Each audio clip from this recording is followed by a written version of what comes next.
우리 말씀 보도록 하겠습니다. 사무엘상 우리 8장 4절부터 22절 말씀.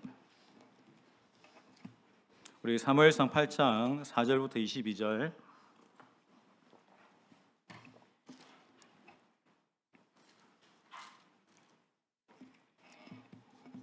(4절부터 22절) 저와 여러분이 교독하면서 말씀 읽겠습니다. 이스라엘 모든 장로가 모여 라마에 있는 사무엘에게 나아가서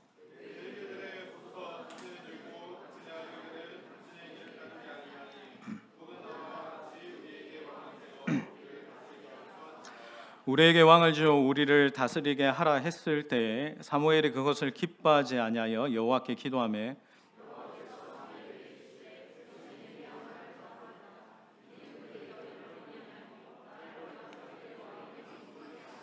내가 그들을 애굽에서 인도하여 낸 날부터 오늘까지 그들이 모든 행사로 나를 버리고 다른 신들을 섬긴같이 내게도 그리 하는도다.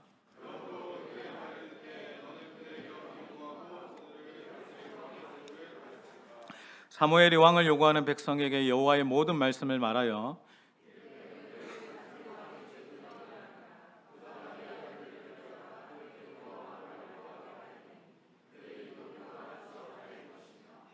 그가 또 너희 아들들을 천부장과 오십부장을 삼을 것이며 자기 밭을 갈게 하고 자기 추수를 하게 할 것이며 자기 무기와 병거의 장비도 만들게 할 것이며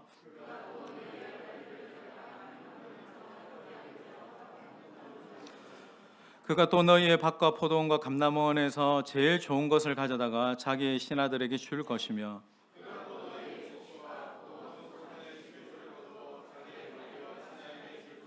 그가 또 너희의 노비와 가장 아름다운 소년과 나귀들을 끌어다가 자기 일을 시킬 것이며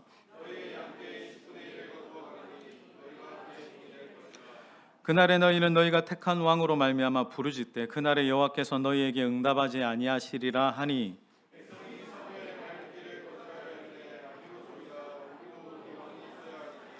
우리도 다른 나라들 같이 되어 우리의 왕이 우리를 다스리며 우리 앞에 나가서 우리의 싸움을 싸워야 할 것이니이다 하는지라. 같이 읽겠습니다. 여호와께서 사무엘에게 이르시되 그들의 말을 들어 왕을 세우라 하시니 사무엘이 이스라엘 사람들에게 이르되 너희는 각기 성읍으로 돌아가라 하니라. 아멘. 그럼 옆에 분에게 축복하면서 고백하겠습니다. 하나님이 우리의 왕이십니다. 시작. 네. 제가 어제 교회 주변에 청소를 하면서 제가 이제 그 마당 빗질을 하는 모습을 보신 집사님이 목사님은 사역보다 빗자루질을 더 잘하시는 것 같다라고 하시더라고요. 여러분 칭찬인지는 모르겠지만 제가 이 일을 다 군대에서 배웠다라고 했습니다. 저는 군대를 가면 총을 쏘고 수류탄 던지고 뭐 이런 거 할 줄 알았더니 빗자루질을 배우더라고요. 안규철님의 그 사물의 뒷모습이라는 책에 보면 이런 글이 있습니다. 군대에서 군인이 가장 먼저 배우는 게 뭔지 아십니까? 총을 쏘거나 수류탄을 던지고 장애물을 통과하는 그런 방법이 아니라 딱 부동의 자세로 각을 잡고 상관의 명령에 따라 움직이는 법들을 가장 먼저 훈련합니다. 이런 무언가를 배우려고 하는 사람은 먼저 자기의 생각과 자기의 감정을 딱 정지 상태로 만들어 놓는 방법부터 배우는 거예요. 자, 여러분 우리는 신분이 뭐라고 얘기했습니까? 하나님의 백성이고 하나님은 우리의 왕이시다라고 이야기했습니다. 그러면 하나님의 백성인 우리가 우리의 인생을 제대로 살려면 가장 먼저 왕이신 하나님께 예배하는 법을 배워야 됩니다. 전 여러분이 인생에 가장 먼저 배움이 있다라고 한다면 하나님께 영과 진리로 하나님께 온 마음으로 예배하는 그 법을 배우게 되고 깨닫게 되는 은혜가 저와 여러분에게 있게 되기를 주님의 이름으로 축원합니다. 그러니까 이 시간 나를 딱 부동의 자세로 만들어 놓고 내 진정한 왕이신 나의 통치자이신 그분이 나에게 뭐라고 말씀하시는지, 그분의 뜻이 무엇인지, 그리고 그분이 어떻게 인도하시는지를 내가 마음을 딱 열고 그분의 말씀을 청종하고 그분의 말씀을 따르고 그분의 인도함을 받는 자들이 왕이신 하나님을 모시는 우리 백성의 가장 중요한 태도라고 말씀하는 거예요. 미국의 유명한 대통령 링컨이 있죠. 유명한 일화가 있습니다. 그가 청년 시절에 일용직으로 이렇게 일을 하면서 굉장히 도끼질을 잘하는 사람이었대요. 회고록에 보면 도끼를 한번 찍으면 나무를 6토막이나 낼 수 있었습니다. 진작에 어저께 그분이 필요했는데 그렇게 하면 막 6조각을 이렇게 낼 수 있는. 근데 많은 사람들이 그의 능력을 비밀을 물어봤습니다.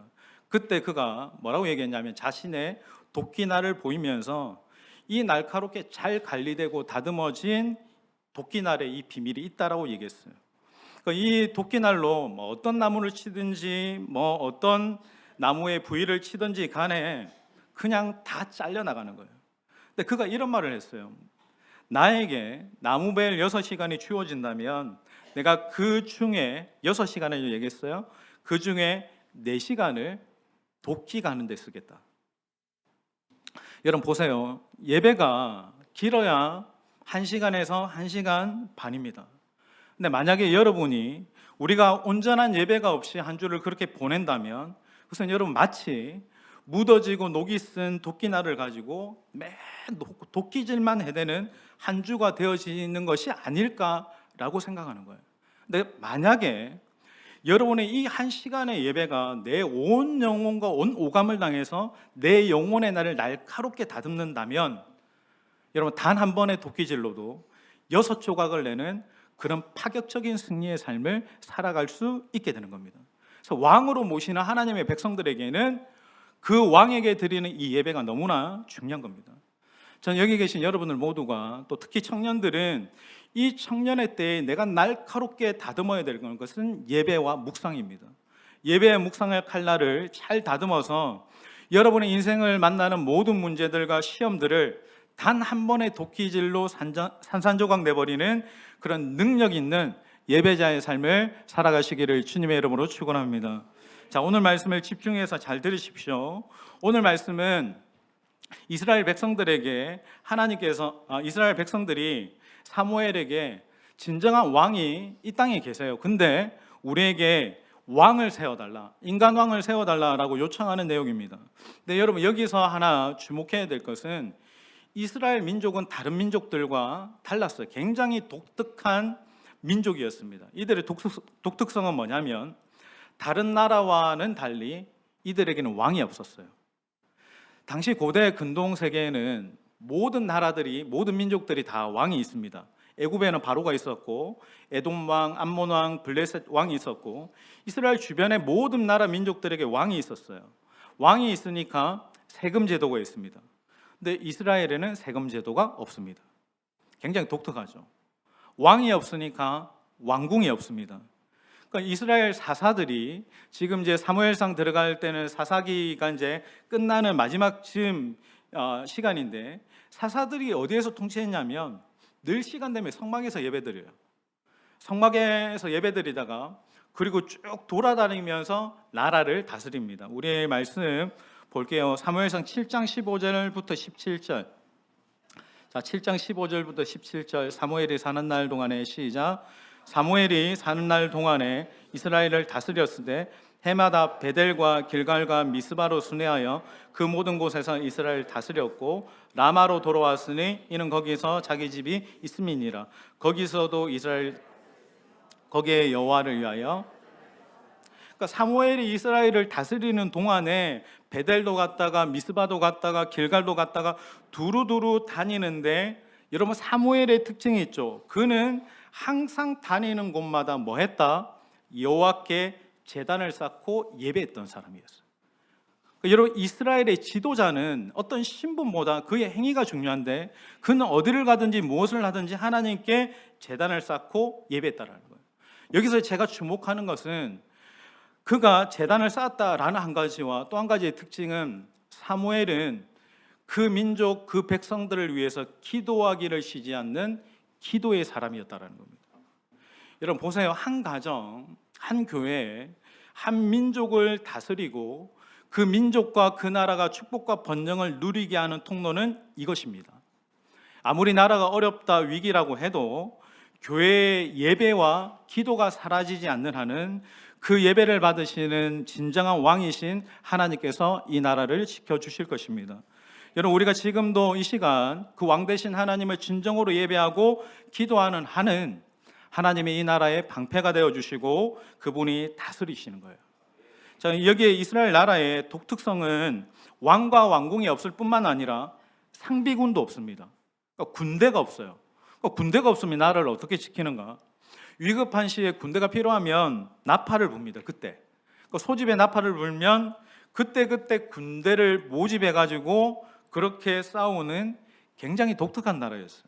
그러니까 세금도 없고 관료들도 없고 군대도 없어요. 그런 독특한 나라가 이스라엘입니다. 제가 오늘 설교에서 자주 독특하다라는 말을 반복해서 쓰는데 여러분, 독특하다라는 말이 무슨 의미일까? 성경에서 오늘 말씀에서 독특하다라고 하는 것은 우리가 구별되었다라는 거예요.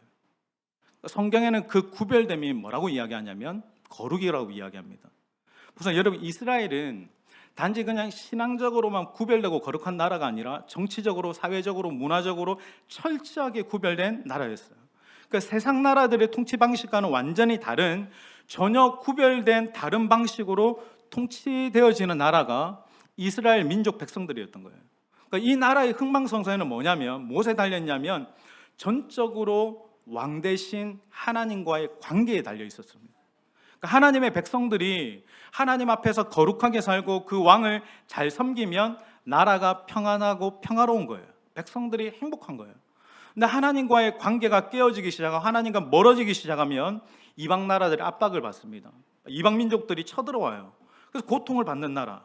그럼에도 또 하나님 앞에 다시 회개하면 하나님께서 다시 살려주시는 나라가 이스라엘인 거예요. 근데 이 민족, 이 독특성을 가진 이 백성들에게 굉장히 큰 위기가 오는 게 오늘 장면입니다. 이 독특함에 변화가 생기는 거예요. 이스라엘 백성들이 우리에게도 왕이 필요합니다.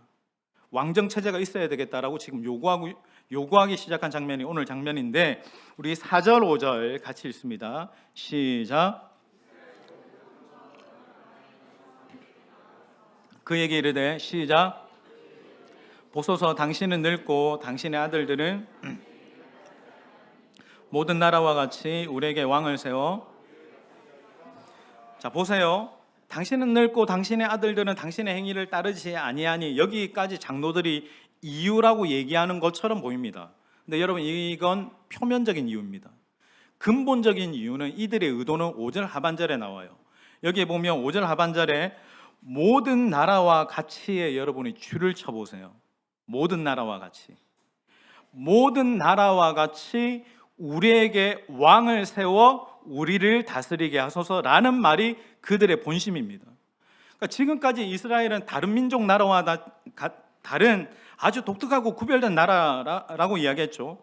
왕이 없는 나라, 왕이 보이지 않지만 진정한 왕이신 하나님이 다스리시는 나라였어요. 근데 이들이 뭘 요구합니까? 우리도 이제는 다른 나라와 같이 왕이 있었으면 좋겠습니다. 여기서 제가 주목하는 것은 다른 나라와 같이라는 말이에요. 때에 이 백성들이 이 말을 한 번 더 합니다. 20절. 자, 20절 우리 같이 한번 읽습니다. 우리도, 시작. 우리도 다른 나라들 같이 되어 우리의 왕이 우리를 다스리며 우리 앞에 나가서 우리의 싸움을. 자, 20절에도 우리도 다른 나라와 같이. 자, 이들의 동기가 분명해졌죠. 우리도 다른 나라, 다른 민족들과 똑같아지고 싶다라는 거예요. 그러니까 하나님의 백성으로서, 하나님의 자녀로서의 독특함을 포기하고 다른 나라, 다른 민족처럼 살고 싶다라는 거예요. 그러니까 여러분 보세요. 우리가 이 땅을 살면서 이 땅에서 정말 구별된 하나님의 백성으로 살기가 힘들 때가 있잖아요. 야, 그냥 세상 친구들처럼 저렇게 똑같이 살고 싶다. 우리는 그냥 세상 사람들처럼 살면 안 되나? 주일날도 그냥 또 어디 좀 놀러도 가고 싶고, 그렇게 걸쭉하게 한 잔도 하면서 회포도 풀고 싶고, 내 마음대로 내가 즐거운 대로 이렇게 살고 싶은데 왜 이렇게 우리는 구별되어 살아야 됩니까? 라는 질문이 있는 거죠. 살아가다 보면 자주 던져지는 질문입니다. 여러분, 이런 말이 있습니다. 이게 저는 말씀부터 굉장히 조금 특별한 것 같아가지고 제가 여러분들이 보시고 읽으시면 됩니다. 에머슨의 말 좀 띄워주세요. 자, 가장 보편적이고 같이 읽겠습니다. 시작.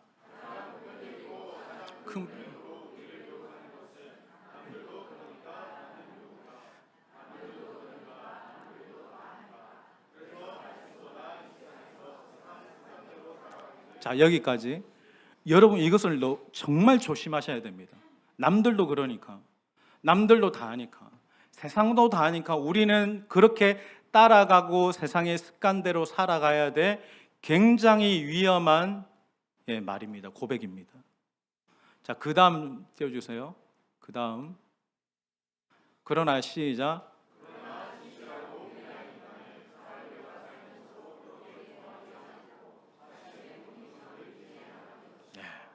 가장 진실하고 위대한 사람은 사람들과 섞여 살면서도 동화되지 않고 자신의 믿음과 신앙의 독립성을 유지해 나가는 것이다.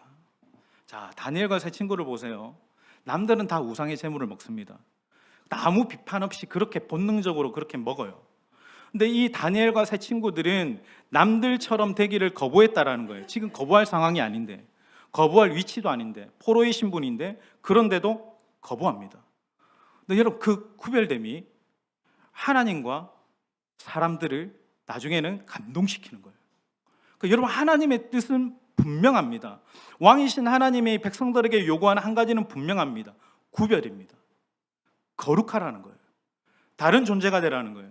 생각이 구별되고 시간이 구별되고 물질이 구별되고 삶이 구별된 존재가 되라는 거예요. 자, 여러분들에게 핵심적인 말씀을 찾아봅니다. 로마서 12장 2절 말씀. 여러분, 이건 평생에 여러분의 레마의 말씀으로 가지시면 좋겠어요. 성도가 살아갈 때 가장 중요한 영적인 삶의 원칙, 로마서 12장 2절. 잘 아시죠? 같이 읽겠습니다. 너희는 이 세대를 시작. 이 세대를 본받지 말고 오직 마음을 새롭게 함으로 변화를 받아 하나님의 선하시고 기뻐하시고, 너희는 하나님의 선하시고 기뻐하시고 온전하신 뜻이 무엇인지 분별하도록 하라. 이런 분별이 능력입니다. 거룩함이 하나님 보시기에 가장 빛나는 태도입니다. 우리의 믿음의 태도. 제가 예전에도 한번 이야기했지만 제가 몇 가지 좀 사례를 좀 이야기하고 또 이걸 좀 마무리하고 싶습니다. 어떤 한 청년은 친구들이랑 노래방에 갔어요. 노래방에 가서 친구들과 같이 어울려 놀다가 거기까지 오케이. 그러다 친구들이 몰래 탄산수에다가 이렇게 술을 섞어가지고 먹인 거예요. 모르고 이제 먹었죠. 친구가 그걸 이제 속였다, 그렇게 그 안에 술이 들어있다라고 이야기를 들은 순간 그 친구가 그 노래방, 그 노래하는 그 자리에서 무릎을 꿇고 회개의 기도를 합니다. 친구들이 그 이후로는 다시는 같이 가자고 하지 않았습니다. 특이하죠. 걔네들이 볼 때는. 근데 특이한 게 하나님이 보시기에는 특별한 거예요.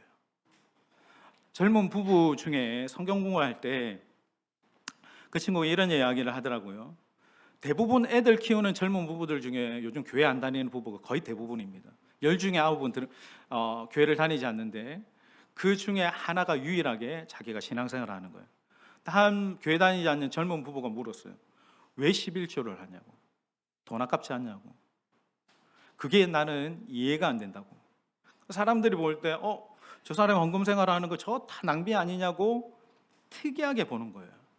근데 여러분, 그게 아니죠. 하나님 보시기에는 특별한 거예요.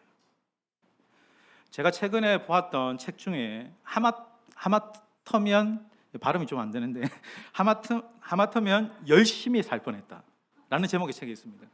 그 책에 눈길에 머무는 문장이 있는데 뭐냐면, 제가 이제 50이 되니까 좀 그런 책이 들어오더라고요. 내가 이 나이에 정말 부끄러워해야 될 것은 내가 내 나이에 걸맞는 집이나 차나 주식이나 이러한 것들을 소유하지 못한 게 아니라 내가 이 나이 되도록 나만의 가치, 나만의 방향을 가지지 못하고 살아왔다라는 게 부끄럽다. 내가 세상적으로 다 갖추고 다른 사람들을 볼 때도 마치 성공한 사람인 것처럼 허세를 부리고 사는데 들여다보니까 자기만의 방향이 없는 거예요. 자기만의 가치가 없고 자기의 인생의 기준이 없는 것처럼 자기 정체성에 모호한 대로 살아가는 것이 정말 부끄러운 일이라는 거예요. 여러분, 우리가 하나님을 나의 왕으로 모시고 그분의 백성으로 산다라고 하는 것은 굉장히 특별한 겁니다. 그 특별함의 가치와 또 그 은혜와 그 하나님의 부르심을 발견하고 깨닫게 되는 은혜가 저와 여러분에게 있게 되기를 예수님의 이름으로 축원합니다. 저는 그래서 때로는 이렇게 병원에 신방 요청이나 또 기도 요청이 있어서 가면 이렇게 생각합니다. 항상 내가 갑이다. 무슨 말이냐면 나에게 생명이 있으니까. 내 기도를 지금 내가 가서 그 사람에게 기도해 주면 내 기도를 들으시는 하나님이 최고다. 내가 기도해야 저 사람이 산다. 나의 왕이 그에게도 오셔야 된다. 그래야 저 사람이 산다라는 믿음을 가지고 가는 거예요. 그럼 태도가 달라져요. 여러분, 우리가 하나님의 백성이다라고 하는 것은 특이한 게 아닙니다. 너무나 특별한 거예요. 하나님의 자녀이기 때문에 내가 때로는 술을 마시지 않기로 결단하는 것, 특이하게 보이나 특별한 거예요. 하나님의 자녀이기 때문에 10의 1조를 하고 주일 성수하는 것, 특이하게 보이는 것 같지만 특별한 거예요. 하나님의 자녀이기 때문에 어려운 중에도 시험 가운데도 반드시 하나님 앞에 나와서 기도하고 하나님께 매달리고 엎드리는 것은 세상 사람들이 볼 때는 특이하게 보이지만 특별합니다. 여러분, 구별됨이 능력이고 특별함입니다. 내가 구별되는 것 같은데, 그렇게 하면서 세상 사람들이 어떤 편견을 보고 보이는 것 같은데 하나님이 보시기엔 특별하다고 하는 거예요. 자, 우리 20절을 한 번 더, 20절 한 번 더 읽겠습니다. 우리도 시작.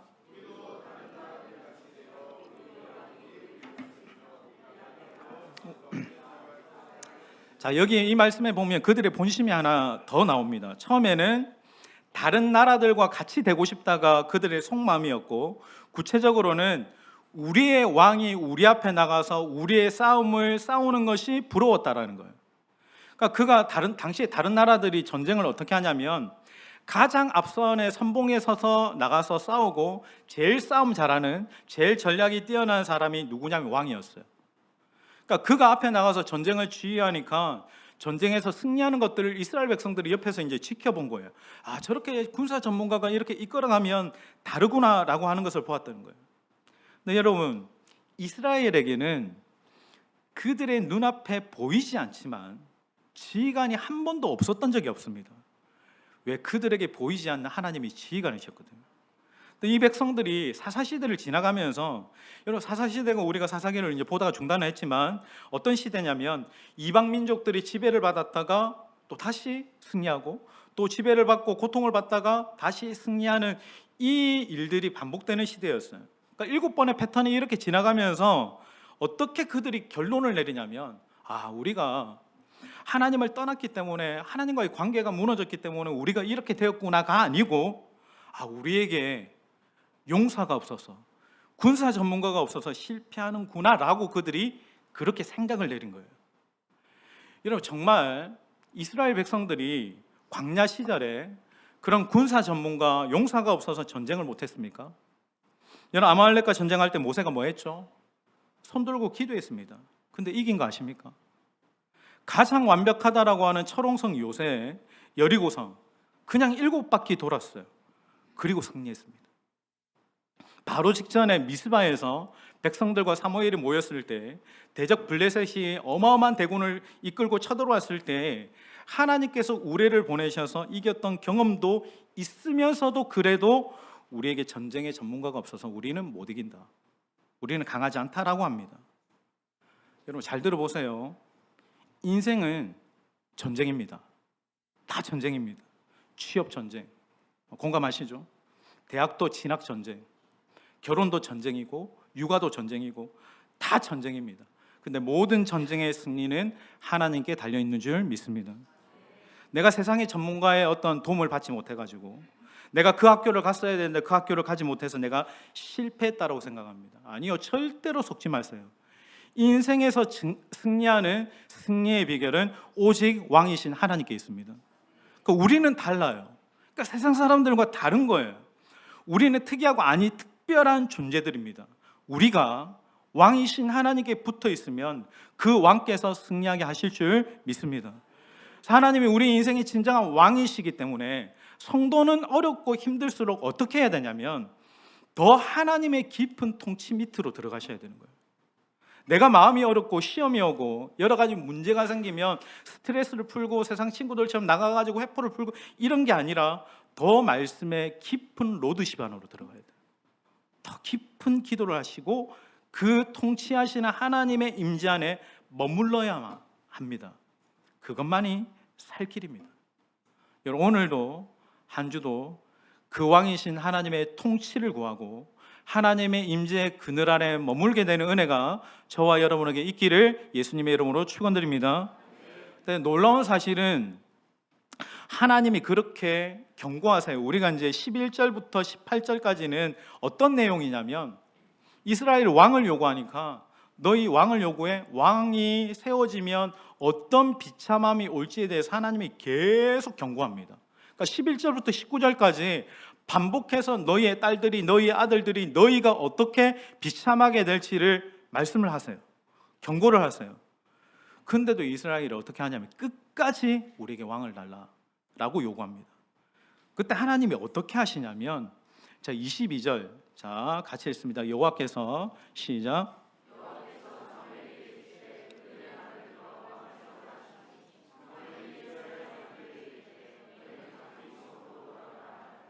여기 보면 하나님이 그들의 끈질긴 요구에 대해서 예스를 해주세요.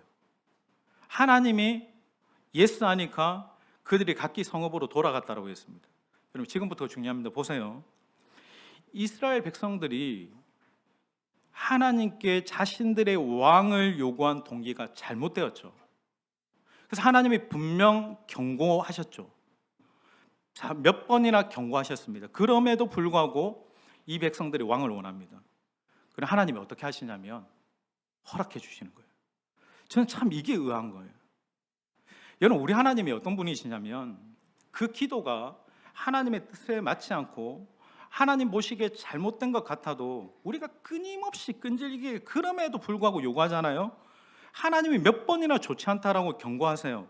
그럼에도 불구하고 요구하잖아요. 하나님이 허락하십니다. 사실 그게 허락하신다라는 의미가 적절하지는 않은 것 같아요. 보면 사춘기 아이들이, 우리 집에도 이제 막 사춘기 아이들이 있는데 막 부모님을 괴롭혀 가면서 해달라고, 한번 그것 좀 제발 사달라고 막 해달라고 그럽니다. 내가 보기에는 안 되는데 그걸 해달라고 때를 쓰는 거예요. 그러면 여러분, 부모가 하다가 지치면 어떻게 하는지 아십니까? 네 마음대로 해라. 그럼 애들이 예스. 어리석은 것들. 네 마음대로 해라. 이 말은 뭡니까? 그래, 너 고생 한번 해봐라. 이 말인 거예요. 이런 유의 허락하심인 거예요. 부모가 네 인생이니까 네 마음대로 해봐. 한번 해봐. 그게 얼마나 고생길인지. 그 응답이 좋은 응답이 아니죠. 하나님도 똑같은 거예요.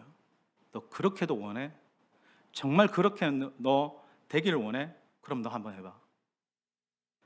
여러분, 우리도 이런 적 많지 않습니까? 젊을 때 부모님도 반대하시고 하나님도 기뻐하시지 않는 결혼인데 제발 이 여자와 결혼하게 해달라고 그렇게 기도하셨잖아요.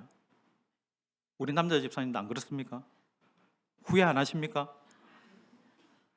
근데 사실 하나님이 다 알려주셨잖아요. 부모님을 통해서, 환경을 통해서. 근데 고집하면 그래, 한번 해봐라.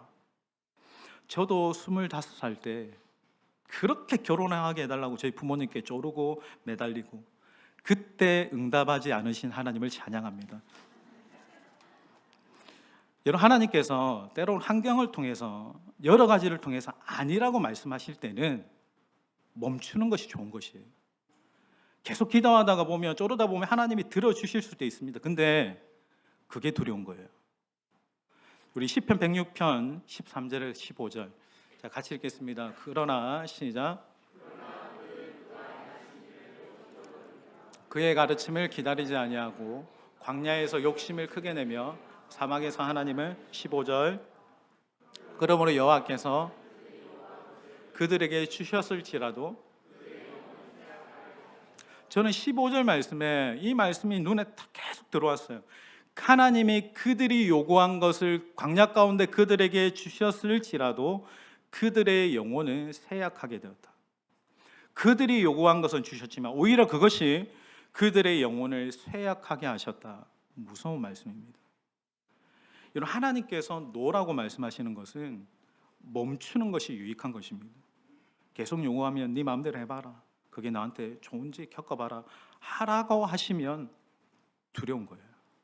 여러분, 제일 좋은 기도는 뭔지 압니까? 하나님, 당신의 뜻대로 되기를 원합니다. 나보다 나를 더 잘 아시는 하나님, 그 하나님의 뜻대로 되기를 내가 기도합니다. 아멘이십니까? 제가 좋아하는 찬양 중에 내 영혼은 안전합니다라는 가사 중에, 제가 예전에 참 10년 전에 이 찬양을 정말 많이 고백하고 불렀는데, 저는 이 가사가 너무 좋습니다. 뭐냐면 주님이 내 안에서 나를 붙드시는데, 그 붙드심이 뭐냐면 내 생각을 주님께로 돌리고, 내가 내 생각이 너무나 중요하고 내가 중요하다고 생각했던 그 생각에 대해서 주님이 주시는 생각으로 따를 때 내 영혼이 안전하더라. 그래서 여러분, 가사 후반부에 보면 내 뜻보다 더 크신 주님의 계획을 신뢰하라. 여러분, 왕이신 그분이 우리보다 더 완벽한 계획으로 저와 여러분을 인도해 가시는 줄 믿습니다. 우리의 두려움이나 우리의 완벽한 계획도 내려놓고, 내가 쓴 어떤 왕관의 주도권도 내려놓고, 나의 진정한 왕 되신 주님만을 의지하고 따르는 믿음으로 살아가는 것이 저와 여러분의 부르심이 되어야 되는 거예요. 전 여러분이 이번 한 주 살아가면서 그 나의 왕 되신 주님만을 의지하고 따르고 순종하는 믿음으로 살아가시기를 예수님의 이름으로 축원합니다.